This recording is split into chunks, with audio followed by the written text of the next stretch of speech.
Наградите не се ниту смислата, ниту целта на нашето пишување, но бидејќи придонесуваат за видливоста на она што го работиме, навистина се важни. Согласни се добитниците на годинашните традиционални награди што ги доделува Друштвото на писателите на Македонија.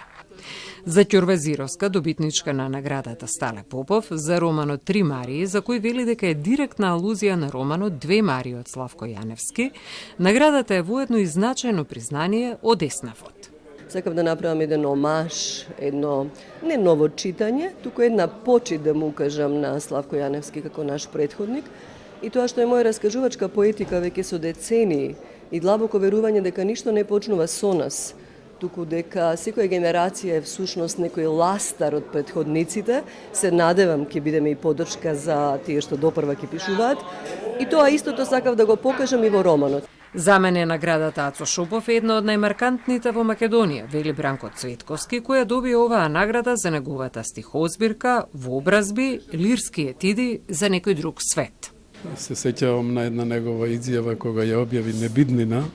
Рече во иднината, небиднината ќе ви биде многу чудна и ќе се чудите зошто ја крстив книгата Небиднина.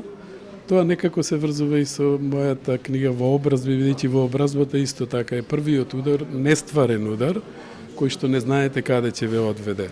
Квалитетна книжевна критика од Атер не може да се направи. Заради тоа треба критиката да го добие повторно она место што мислам дека во последно време како да е одземено во јавниот простор, значи место на едно исчитување кое што е и стручно и насочено, меѓутоа ви реков и безкомпромисно.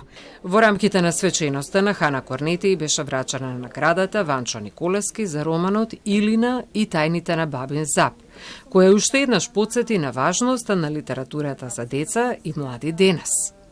Добитник на наградата Мост е поетското дело Инфинитивна поука од Ахмет Салмани за книга објавена на некои од јазиците што ги зборуваат за етниците во Македонија. Тогашната жури комисија убаво